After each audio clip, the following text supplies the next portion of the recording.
Hello, my name is Jeff Levitan, and I've been in leadership for the last 20 years, leading hundreds of thousands of people in peak performance. And I've had one major challenge that has always arisen.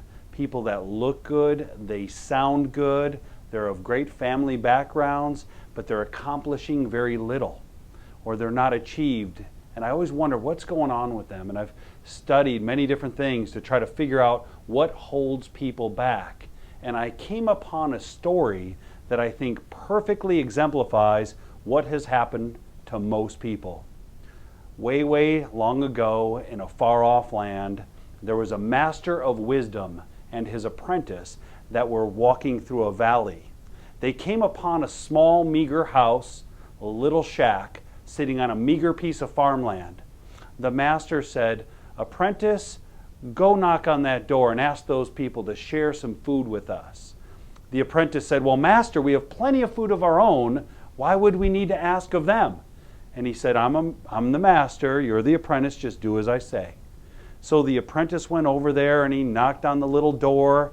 The door opened and a frail man in torn, tattered clothes opened up the door, and he could see behind the guy, and there was a wife and 7 little children, dirty and scouring around in the back. And the little man said, "How may I help you?" And the apprentice said, "Well, my master and I are travelers through this valley, and we've come to ask if you have any food that you can spare and share with us." And the man said, "We have very little, as you can see, but what little I have, I will share. We're just getting by, but we do have one little blessing in our life. The blessing is a little cow. She's not much, but she produces just enough milk for us to drink. We make a little bit of cheese that we sell in the market, and it's just enough to get us by. Let me go get you some food." Left, came back with a little piece of cheese and a crust of bread. And the apprentice said, "Thank you so much for your kindness. I very much appreciate it." He went back and shared with the master what he had seen. And the master was grateful for the person's kindness, but he was also sorrowed for their situation. He said, "Before we leave this land, there's one more task I must ask of you." And the apprentice said, "Whatever you say, master."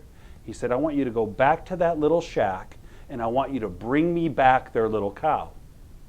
The apprentice didn't understand why, but he knew his master to be merciful. So he went and did as he said. "Well, now here I've got the little cow, master. What do you want me to do with it?" And the master said, "See those cliffs? Bring her up to the highest one and push her off." "But master," "Do as I say." And the person did it. The apprentice brought the cow up, pushed her off, and they went around on their way. For years and years into the future, the apprentice grew in wisdom himself and always wondered what happened and became of that poor family. The pain of guilt was all over him, and he had to go back and apologize and see for himself what became of that family. So he journeyed back to that little shack on that meager piece of farmland. And when he arrived, he was disappointed and shocked, but the shack was gone.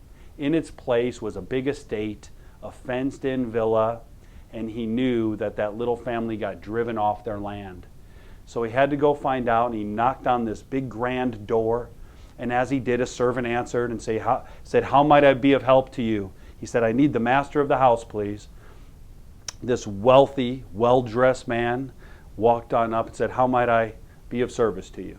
The apprentice said, "My master and I had walked through this valley many years ago, and there was a little shack with a poor little family here. And I wondered what happened to that little family."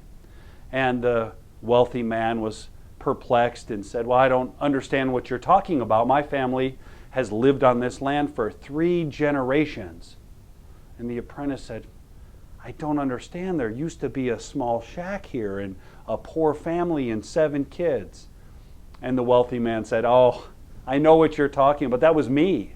That was my family. Way long time ago, we were just getting by in our life. We had nothing except a little cow that we depended on that just made us enough to get by.